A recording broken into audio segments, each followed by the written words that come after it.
Live from KSAT 12, the 6 o'clock news starts right now. It has been a long wait, but today, finally the day. A good soaking rain for parts of South Texas, so very needed as much of our area has been in drought. But still, some pockets missed out. But there are more opportunities, I think. Here's meteorologist Adam Caskey with the latest on what's happening out there right now and what's to come. Adam. Yeah, I've got good news. I mean, we had some good soaking rainfall in parts of our area so far today, and then more to come. So if you missed out on the activity earlier, don't worry. You have another opportunity, and I think a pretty good opportunity. But you look around town right now, just low gray clouds, one downpour. This is one we talked about at 5 p.m., which was near 281 and 410, kind of near the airport. Now it's east of 1604, Converse area, basically between Randolph Air Force Base and I-10. So good soaking downpour right there near Lower Seguin Road. That's moving off to the east at about 20 miles per hour. It's just slowly moving its way eastward and has really dissipated quite a bit over the past 45 minutes or so. We'll put this into motion and you'll see the track of that downpour as it progressed eastward. Now it's just one little confined, maybe quarter of a mile wide downpour, and that's about it. The other activity that's currently out there is all south and east of San Antonio. I mean, we're talking southern Atascosa County, especially into Karnes County, DeWitt County, Gonzales County, Lavaca County. A lot of farms and pastures that are getting some good soaking rainfall today. Let's actually talk about some of the accumulation so far just over the past 12 hours with this activity. And you'll see that, of course, it's a typical situation of the haves and have-nots. Let's start east of San Antonio. You get into Lavaca County near Shiner. Look at this. Near Shiner with some ongoing rain. 2 to 3 inches, even 4 inches south of Shiner. Then you get around Hallettsville within the city, about an inch. Let's go farther to the west. You see the discrepancies of rainfall accumulations elsewhere, but especially in and around San Antonio and Bexar County. The yellow indicates over an inch of rainfall, whereas the blue is anywhere from a trace to maybe half an inch. So you go near the airport, and so far at the airport, about 3/4 of an inch. But radar estimates in some neighborhoods near the airport, 2.5 inches. You get up to Schertz-Selma area, over 3 inches. But then it's a totally different scenario, unfortunately, for our friends on the west side of San Antonio, especially Alamo Ranch, Helotes. I mean, barely over a trace of rainfall, just over about a dozen miles away from some of those heavier accumulations. So obviously we've seen big differences in the rainfall, but if you missed out on this activity, there's more to come. Here's a quick look at our futurecast here in the coming hours, and you will notice that it's in agreement that more showers and heavy downpours are likely to flare up later tonight, especially after 10 o'clock. And so you may be woken up by some heavy rainfall midnight to 3 a.m., but severe storms are unlikely. We're going to take another look at some of the official rain gauge readings and how long this rain's going to last in just a bit. All right, we'll see you then. Thanks, Adam. The wet weather certainly causing a mess just outside of the downtown area today. Take a look right now. This is an update on an 18-wheeler crash, I-10 and Freo. Here's what it looks like right now. San Antonio police say that part of the interstate still shut down, and it will be for a few more hours. We're also learning some new details about the cause of this crash. You can see the cab of one 18-wheeler there hanging off of the split from the upper and lower levels. Police say an 18-wheeler driving on I-10 lost control because of the wet roads. The big rig ended up hitting another 18-wheeler and then a concrete barrier. The other truck jackknifed, blocking all lanes on this part of the interstate. A hazmat crew from the fire department was there because of spilled diesel in this area.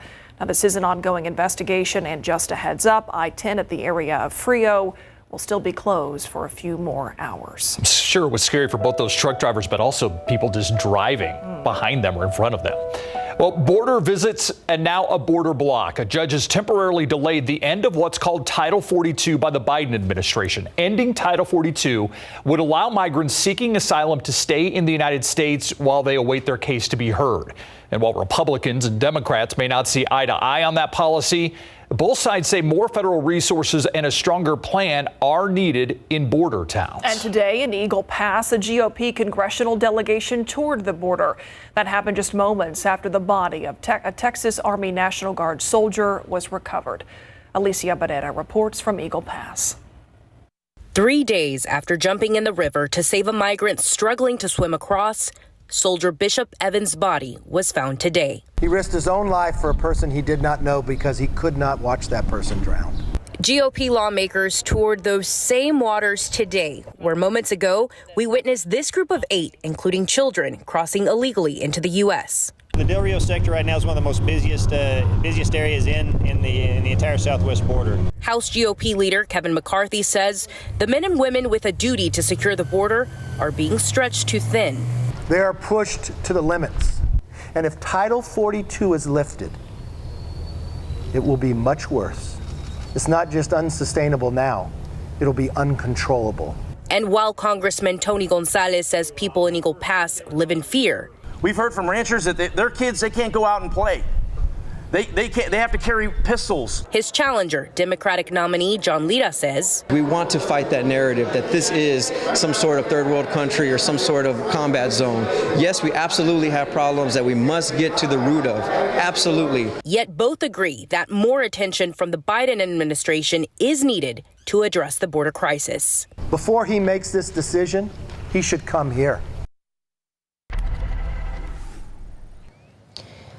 Congressman Tony Gonzalez insists that this is a bipartisan issue, an American issue, and today marks his 10th congressional delegation that he's brought to the border with more than 60 Congress members, and only 2 of those have been Democrats. But he does say that during the next delegation that he brings, he will include Democrats. That way they can continue working together and working towards these immigration policies, no matter what happens with Title 42. Reporting live in Eagle Pass, Alicia Barrera, KSAT 12 News.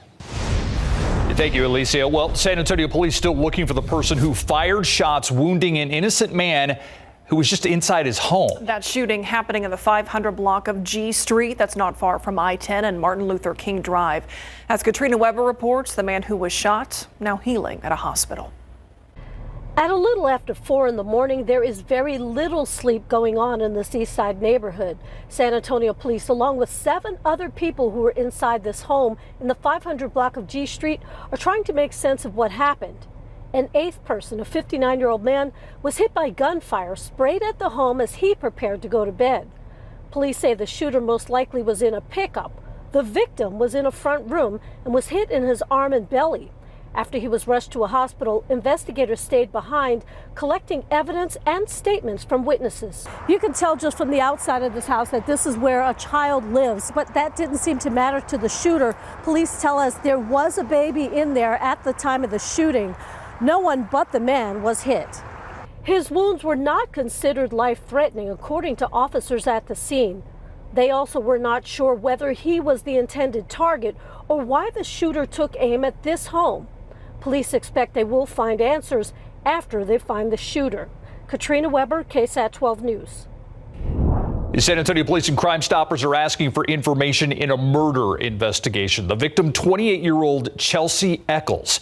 It happened Sunday, March 27th at the Judson Meadow Apartments just before 5:30 p.m. San Antonio police say Echols was meeting someone at the apartment complex when several gunmen started shooting at her vehicle, hitting both her and the person she was with. Echols pronounced dead at the scene. Police say the suspects left in a silver sedan. Anyone with information can call Crime Stoppers at 210-224-STOP.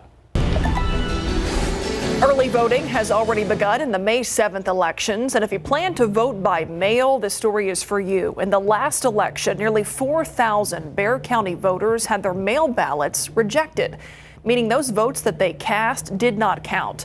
Election officials are trying to make sure that doesn't happen again. Garrett Berger tells us how. As the mail ballots rolled into the Bexar County Elections Department for the March 1st joint primary, the rejected ballots began to pile up. It was like a tsunami. The biggest issue was over a new requirement from the controversial state voting law, Senate Bill 1. When voters send their mail ballots back now, they have to put an ID number associated with their voter registration under the flap of this carrier envelope. Many people missed it entirely, or they wrote the wrong one. For example, putting down their driver's license number when they were registered under their Social Security. There was just a lot of confusion with this. Even after efforts to get voters to fix their issues, nearly 22% of mail ballots were ultimately rejected. Bexar County Elections Administrator Jackie Callanan says in previous elections, that would normally be just 2 to 3%. It's tough that That's not who we are. So Bexar County elections officials are trying to be proactive, putting information on the changes prominently on their website and including this insert in the mail ballots they send out, reminding the voters to write in their ID numbers, preferably both of them. We're asking for both numbers because then we stand a better chance, depending on which one we have on file. So far, Callanan says things are already looking better this time around, and she hopes they can get below a 5% rejection rate. Garrett Berger, KSAT 12 News. How did this happen? That's the question that many are asking about a plan to give more than $2 million of San Antonio bond money to a Florida-based charity.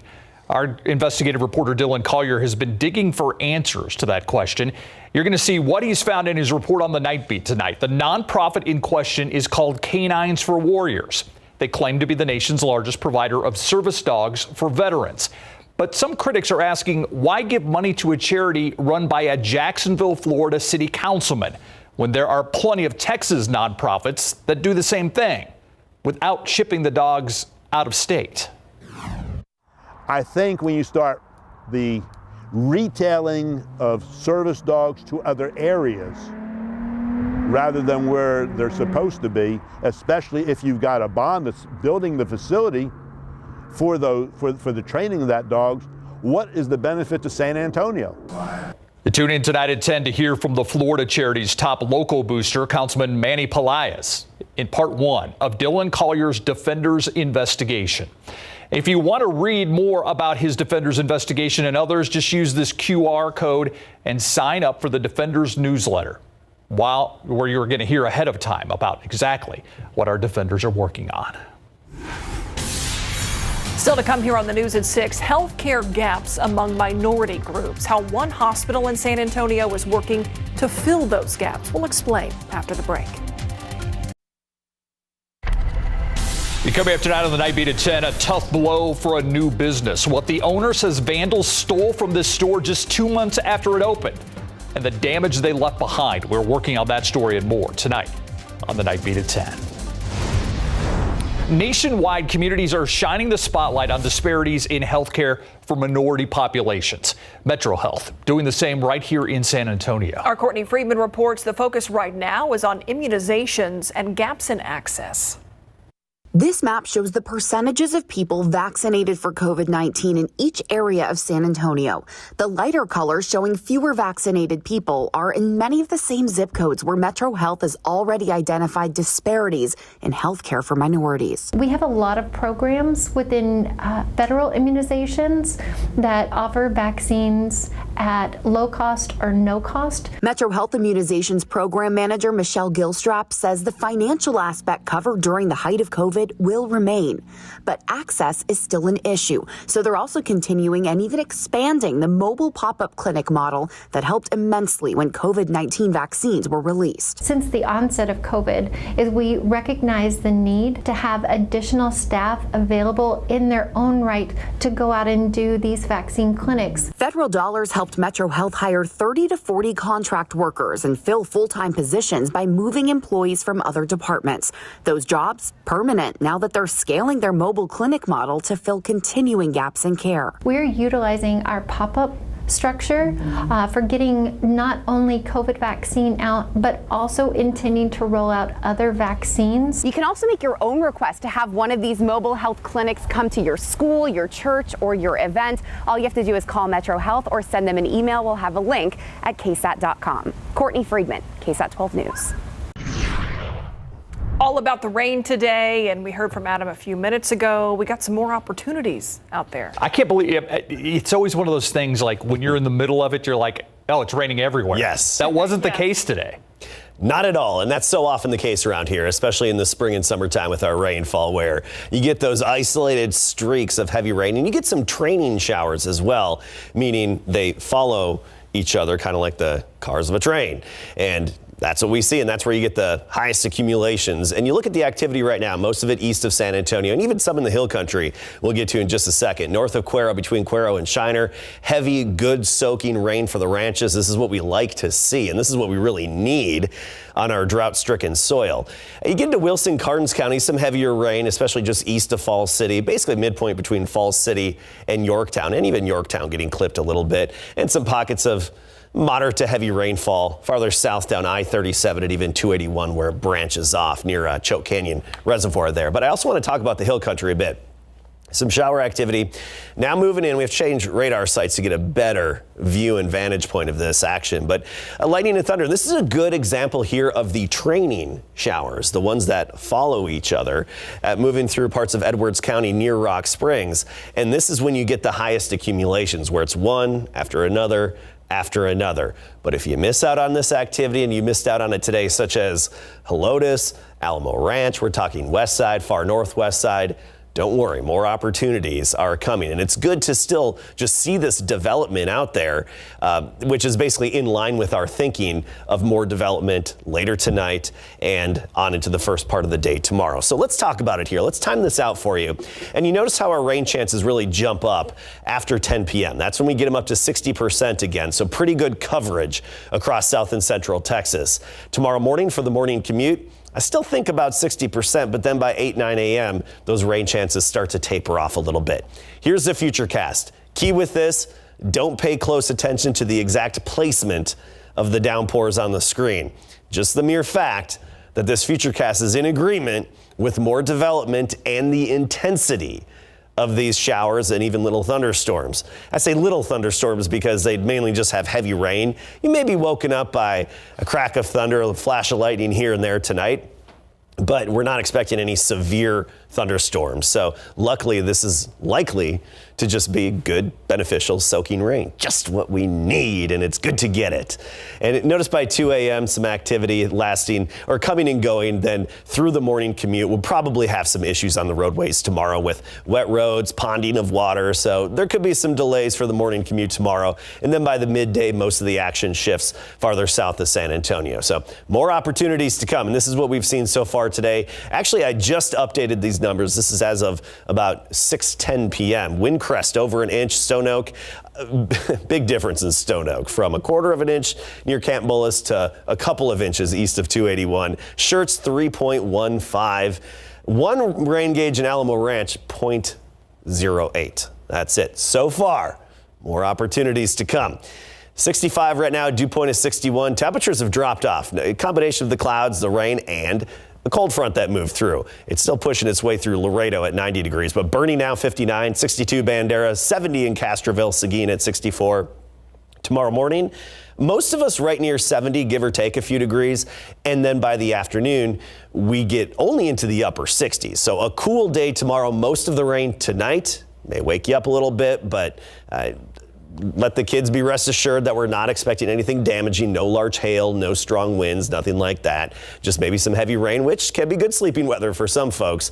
And then we get to the upper 60s near 70 by tomorrow afternoon. So a cool, cloudy afternoon once those showers have moved on. And then you see the temperatures gradually rising the rest of the week. Not bad on Wednesday, mostly cloudy, 79 degrees. And we get into the 80s on Thursday. By Friday, some sunshine, back to 90, and we're looking at the chance of a few pop-up afternoon storms this weekend. We'll enjoy this rain in the meantime. Thanks, Adam. All right, this has absolutely nothing to do with weather, but coming up on Thursday, things are going to start getting a little drafty. Yes, they are. And it has to do with the NFL draft. And what we're going to do today is kind of go over what we believe to be might be their first selections and then some. When we come back, of course, we're talking about the Dallas Cowboys and the Houston Texans, who have a big stake, just like all the teams do, come Thursday, and a first for Davenport High School when we come back. Pro football coverage, powered by Davis Law Firm. The NFL holds its annual draft starting at 7 this Thursday, live right here on KSAT 12. And the Dallas Cowboys' first pick will be at number 24 overall. And most experts believe the Cowboys will use that pick to select an offensive lineman after losing both Connor Williams and Lael Collins, who signed with the Dolphins and the Bengals, respectively. And the name being mentioned the most in mock drafts is Kenyon Green of the Fighting Texas Aggies. What is very interesting is that the Cowboys also had the 56th pick overall in the second round. And the name being mentioned there is Aggie teammate and former Judson Rocket, DeMarvin Leal, Villarreal, who fills another need for the Cowboys in either defensive end or tackle. Cowboys have 9 picks overall, and while it's not normal to use one of those picks for a kicker, Dallas just might have to do that this year. It's after they released Greg Zuerlein after Greg the Leg missed a career-high 6 extra points last year. One name that pops up is Longhorns' Cameron Dicker in the 6th round. Here's a look at their selections, rounds 1 through 4. The Cowboys had the 24th pick overall in each of those sections, followed by rounds 5, 3 in round 5, make that 4 in round 5, and 1 in round 6. Meantime, the Houston Texans are loaded with draft picks to help rebuild a team that finished with back-to-back 4-win seasons while trading off their quarterback Deshaun Watson to Cleveland. The Texans will have 11 picks overall. That includes the 3rd overall pick and the 13th overall selection in the 1st round, thanks to the Watson trade, and 5 in the top 80 to help reload. Like the Cowboys, the Texans have a need on the offensive line to help protect Davis Mills going forward after he was sacked a total of 31 times in 13 games he played in. Evan Neal out of Alabama is a name that pops up for the number 3 pick, and the number 13 edge rusher Jermaine Johnson II out of Florida State. The Texans also have a huge need at running back, and they could use one of those 5 selections in the top 80 to pick one. James Cook out of Georgia, a very good possibility. Here's a look at the draft selections here for the Houston Texans here, including the 1st round number 3 and 13 overall. In the 1st round, they have 1 second-round pick, 2 in the round 3, 2 more selections in round 4, followed by 3 in round 6 and 1 in round 7. And it looks like the number 1 overall draft pick this year will go to Georgia defensive end Trayvon Walker. He is the odds-on favorite, according to Las Vegas sports books, to have that honor. Aiden Hutchinson out of Michigan was thought to be the consensus overall number 1 pick, but now it's Walker. That doesn't mean the Jacksonville Jaguars are going to take him with that 1st pick on Thursday, just what the betting odds are. I'm really excited. It means a lot. I've worked really hard for this and finally seeing like a reward for it, and it's really exciting.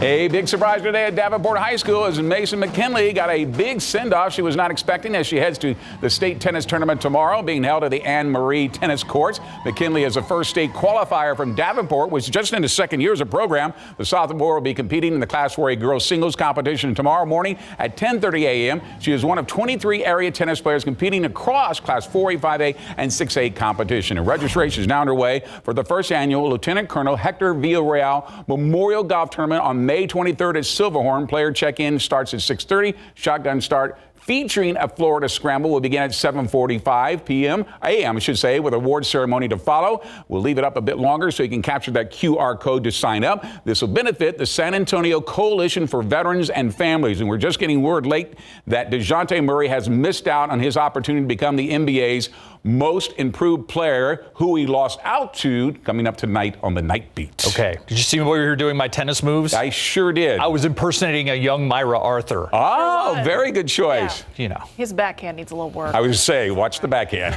Yeah. That's a backhanded compliment. We'll be right back. Now the latest on Russia's war on Ukraine. Russia's military ramping up its offensive in the Donbass region. Their latest attempt to gain control in the east, now using targeted missile strikes. As the civilian death toll increases, the United States now launching a new program to admit Ukrainian refugees. ABC's Ika Jachi is in Washington with more. Russia's war in Ukraine is causing an immense humanitarian crisis. The United Nations says nearly 8 million Ukrainians have been displaced since the beginning of the war.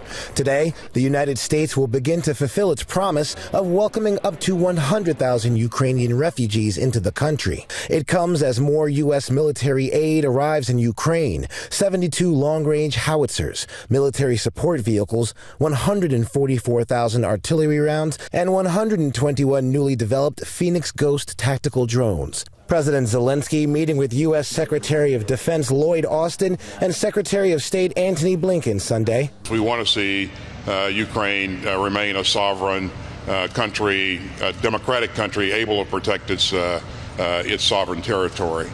We want to see Russia weakened to the degree that it can't do the kinds of things that it has done in invading Ukraine. The British Defense Secretary now assessing the number of Russian troops killed since the war began is around 15,000.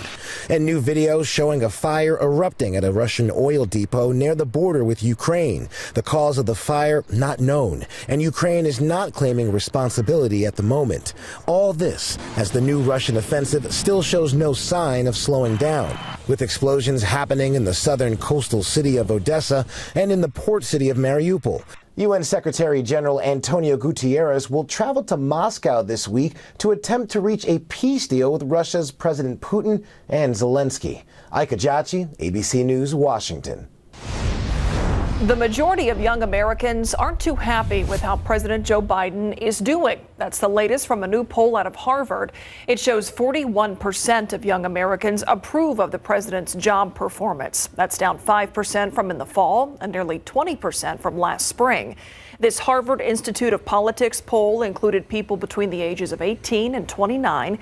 The survey also showed that many young people see the current political system as ineffectual. A New York judge holding former President Donald Trump in civil contempt of court. It comes after the state's attorney general's office said he did not comply with the subpoena for documents as part of its investigation into his company. The judge saying he's fining Trump $10,000 a day until he complies. A Trump attorney says the former president simply does not have the types of written communications, but has produced hundreds of thousands of documents through his assistants. The attorney general says Trump does not email or send texts and has no work computer anywhere. Now to a jaw-dropping plane stunt last night that went wrong. Two cousins attempting a plane swap. Instead, one of those two planes spiraled out of control and crashed. ABC's Rena Roy with the latest. Plane is out of control. This is the moment when things took a turn. The daring aviation stunt that went wrong as millions were watching. Cousins Luke Akins and Andy Farrington attempting the first ever plane swap 12,000 feet up. While in a free fall, they were each supposed to jump from their planes and land in the other. The pair jumping out as their planes entered the nosedive. But then one plane flips over, going into a downward spiral. Blue plane is out of control. With the silver plane still controlled, Luke chases it down and climbs into the cockpit. I recovered. But Andy's still in free fall, dodging the planes, then activating his emergency parachute. How you doing, Andy? You okay? I'm good. You all right? I don't know what happens. Andy? Yeah, it just went, and instead of stopping in that 90-degree dive, it just kept going. Nice to see you again. Both cousins visibly relieved on the ground, Andy emotional as he hugged his children. He said you're just happy everybody's here and good and all that stuff, but just disappointed. This is the best outcome of a bummer situation, really. The planes were relying on a state-of-the-art autopilot system that was supposed to keep them steady in free fall at 140 miles per hour. The FAA had denied the organizers' request for an exemption for the aircraft to be unmanned and is now investigating. Rena Roy, ABC News, New York. After the break, Elon Musk is buying Twitter. Details of the deal and what the billionaire plans to do with the platform. Coming up next. Well, you've heard about it for weeks now, and billionaire Elon Musk is officially buying Twitter. He says his offer is about, quote, the future of civilization. ABC's Morgan Norwood has the details about what the billionaire plans to do with the social media platform. Elon Musk, the richest man in the world, officially set to buy Twitter for approximately $44 billion. The Tesla CEO and Twitter's board at the negotiating table for hours, announcing the deal on Monday. It comes after Musk announced last week he lined up $46.5 billion in financing, putting pressure on the company's board to negotiate a deal. That offer in response to Twitter's anti-takeover strategy known as a poison pill. This was a game of high-stakes poker, and ultimately the Twitter board was waiting for a second bidder or a white knight to come. They never came. They had to ultimately go to the negotiation table with Musk. Musk, who has more than 83 million Twitter followers, has been outspoken about his plans for the company in recent days, stressing the importance of free speech, revealing plans to make the social media platform more transparent, possibly authenticating users, kicking bots off of the site, and potentially bringing back certain banned accounts. There will clearly be changes from a constriction in what people could say. And that's going to be a tight wire act, especially in this environment. But ultimately, taking private is going to have a lot of changes for Twitter. But Musk just bet 20% of his net worth on Twitter. It's not just about freedom of speech. With the deal now set in motion, the world's richest man will head up one of the world's most influential social media platforms. Elon Musk tweeting today, "I hope that even my worst critics remain on Twitter because that's what free speech means." And it could take 6 to 9 months before the deal is ironed out and Twitter officially belongs to Elon Musk. So any changes to the platform and how it runs will likely come after that. I'm Morgan Norwood, ABC News, Los Angeles. The FDA is reporting a recall because of a potential listeria contamination. The recalled products are 1-pound packages of Hippie Organics French beans. The company called Alpine Fresh voluntarily issued this recall, and it's isolated to one lot. The beans are in a clear plastic package marked with lot number 313-626 on the back. No illnesses have been linked to the beans. Customers can return the product for a full refund. All right, let's take a look outside right now. 64 degrees, nice, cool day. And you know what? I'm loving this. Yes, we've been waiting for a while, Adam. My new sod is smiling right now. I know a lot of other folks are enjoying this. This is what we needed, and we're getting more activity going on the radar screen. And the showers will continue to fill in on the radar screen through this evening and especially later on tonight. This is a good example of it. Just south of Comfort, just outside of Boerne, even hitting the city of Boerne, a brief little shower. Now, this activity, as I mentioned, will become more widespread as we go through the night and into the first part of the day tomorrow. But currently not a whole lot of action around San Antonio. You have to get farther to the east and southeast of town, particularly Karnes County, DeWitt County, and Lavaca County. That's the sweet spot at the moment. So far at the airport in town, officially, we've had nearly 3/4 of an inch of rainfall. Low clouds, no rain ongoing right now, 0.69 officially so far in the rain gauge at the airport. Look at that high of only 76 degrees, the average being 82. Rain chances increasing as we go through the night, and I think you could even be woken up by some heavy rain and a few rumbles of thunder here and there later on tonight after 10 p.m. in particular. We're going to show you the future cast and even talk about the rest of the week and how much rain fell over the aquifer recharge zone in just a bit. In the buzz today, a fan favorite breakfast option is back at Chick-fil-A. After 6 years, the chicken chain is bringing back its spicy chicken biscuit. It'll be available at select locations nationwide. A new seasonal item also making its debut. It's called the Cloudberry Sunjoy beverage. Yeah, it's a blend of the classic lemonade and sweet tea with flavors of cloudberry and cherry blossom. If you've never heard of a cloudberry, it may be because it's native to the Arctic. It's a cross between a raspberry and a red currant.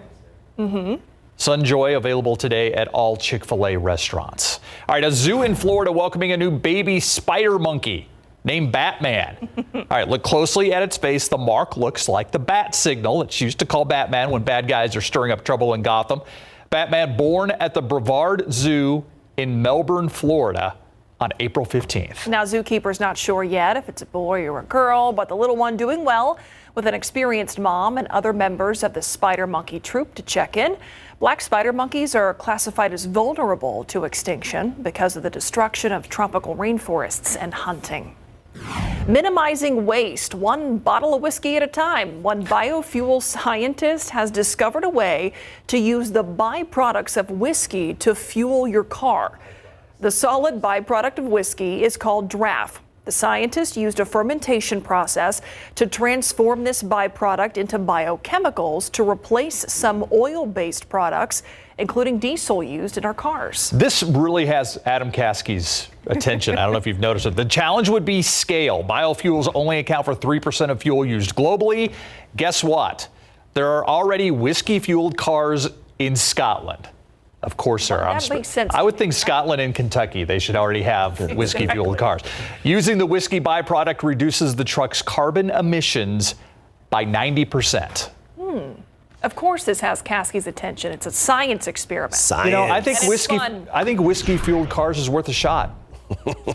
I was waiting for it. Yeah, right. There it was. Happy Monday, everybody. Here we go. We're back. I do want to talk about the aquifer idea. We need some rainfall. The aquifer is more than 20 feet below average for this time of year. And where we really like to see the rain is right here in this sweet spot, this a purple color in the northern portion of San Antonio, basically right around 1604 on the north side of town and even north of that. And you look at the rainfall so far that we've received lately, and we've had some in that sweet spot. The purple, that's the outline of the aquifer recharge zone and even the drainage zone. And we've had some decent accumulations just west of I-35, talking to the Garden Ridge area. So a little boost to the aquifer, yes, but you see the areas of northwest Bexar County, Helotes, really not a whole lot. I mean, just this empty spot here, and even far west side near Alamo Ranch, an empty spot. But if you missed out on the rain so far, you've got another opportunity, actually several more opportunities. Rain chances rising again as we go through the night and the first part of the day tomorrow. I mean, we're talking 60%, so pretty good coverage across south and central Texas, especially I think after 10 p.m. So some of us going to bed to the sound of the pitter-patter of the rain. We love to hear that. And a little bit of lightning and thunder could wake you up later on tonight and early tomorrow morning in the pre-dawn hours. But luckily, we're not anticipating any more severe thunderstorms. I say any more because we did have a few in Valverde County earlier today, closer to the noon hour and even in the late morning hours. Here's the action right now. Just south of Hallettsville, east of Cuero, some good soaking heavy rainfall. It's starting to weaken, though, as it pushes eastward. Just outside of Kennedy and Yorktown, some more activity. And then even southern Atascosa County has recently had some development. And this is all basically northern Live Oak County and even over Choke Canyon. Nice little downpour there. By the way, near Medina Lake, we've had accumulations of about a half an inch to an inch. But you look at the activity right now, it's not in San Antonio. It's in parts of the hill country. Moving into Boerne, between Comfort and Boerne, some quick downpours there along I-10, and then you go westward and you see even more development. So I anticipate some healthy accumulations here in southern Kerr County and western Kendall County near I-10, just because we have those training showers, the ones that follow each other. A little bit of lightning and thunder, but no large hail threat or no real damaging wind threat with this activity. Really quick look at the rainfall totals so far. We'll pause this. And you look at the 12-hour totals today. Impressive. Northeast side of town, we're talking I-35 and 1604. Just outside of Windcrest, but through Live Oak, Selma, Schertz. Look at this. This yellow indicating over 3 inches of rain. So that's a healthy soaking, 3 inches there. You see those radar estimates not far from Steele High School, just to give you a landmark there. All right, let's talk about our temperatures and everything else that's going on. Our futurecast, we've got more showers on the way, but as I said before, and I often say it, don't pay close attention to the exact placement of the computer simulated rainfall tonight, just the mere intensity of it and the coverage across our area. So, for example, midnight, Futurecast is saying, hey, northern Bexar County, it's unlikely to be exactly there, okay? It's going to be displaced somewhere else. But the mere fact that it's drawing it is what's so promising. It's in agreement with our forecast for the rest of the night. 2 a.m. becoming more widespread locally, and then coming and going, hit or miss, some ponding of water on the roadway late tonight, and especially for the morning commute tomorrow with some wet roadways as well. So there could be some more issues for the morning commute. 65 currently. That's our temperature. Late April, 65 degrees, not too shabby, right? But you go farther south, and that's where temperatures have just dropped. Was 90 in Laredo, now 75. The cold front has made it to Laredo. Hondo at 66 degrees, we're 70 Stinson, Boerne now at 59, and Bulverde 62. Tomorrow morning, upper 50s, lower 60s. So 55 in Bulverde, 64 in Pleasanton. By the afternoon, low clouds and only near 70 degrees for a high temperature. Most of the rain late tonight, first thing tomorrow morning. Then the rain chances really drop off throughout the afternoon. And then cloudy and cool, 68 the high in San Antonio, but then we're near 80 on Wednesday, sunny Thursday, mid 80s, and by Friday, 90 degrees. All right, thank you, Adam. In case you missed it, coming up next.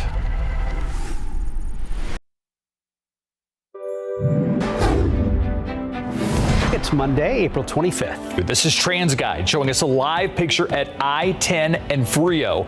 One big rig jackknifed this afternoon, a portion of another big rig you see right there falling off the highway. The accident in the westbound lanes where the highway splits off into two levels, and you can see that underneath the highway, it appears to be fuel tanks that came off of one of those trucks. We're told no one has died. All the occupants made it out of their vehicles in this accident, but traffic has been closed along I-10 westbound at I-35. So this is causing some traffic trouble near downtown. The search for a missing Texas Army National Guardsman is over. This comes after specialist Bishop Evans' body was found. That's according to Congressman Tony Gonzalez's office. The 22-year-old disappeared last Friday. The Texas Military Department says Evans selflessly attempted to help two migrants who appeared to be drowning while they were crossing the Rio Grande illegally. The man's in the hospital after becoming a crime victim in his own home. San Antonio police, along with 7 other people who were inside this home in the 500 block of G Street, are trying to make sense of what happened.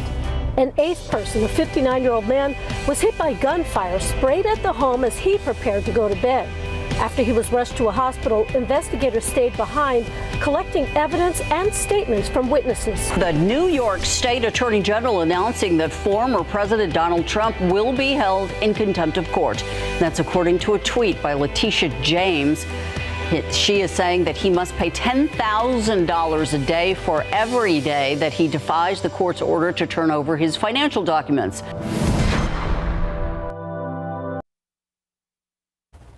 All right, check out radar right now. Nothing really locally, but you get up into Bernie and Fair Oaks Ranch, and we've got some showers developing just west of I-10, about to move into the city of Bernie. Looks like Fair Oaks Ranch, you'll get clipped by this next downpour as well. That's just south of River Road or Highway 46. Otherwise, the forecast indicates more showers coming and going tonight, first thing tomorrow, and then cloudy and cool. Only 68 tomorrow, back to 90 by Friday. All right. Thank you, Adam. And thank you for watching the news at 6. See you on the Night Beat at 10.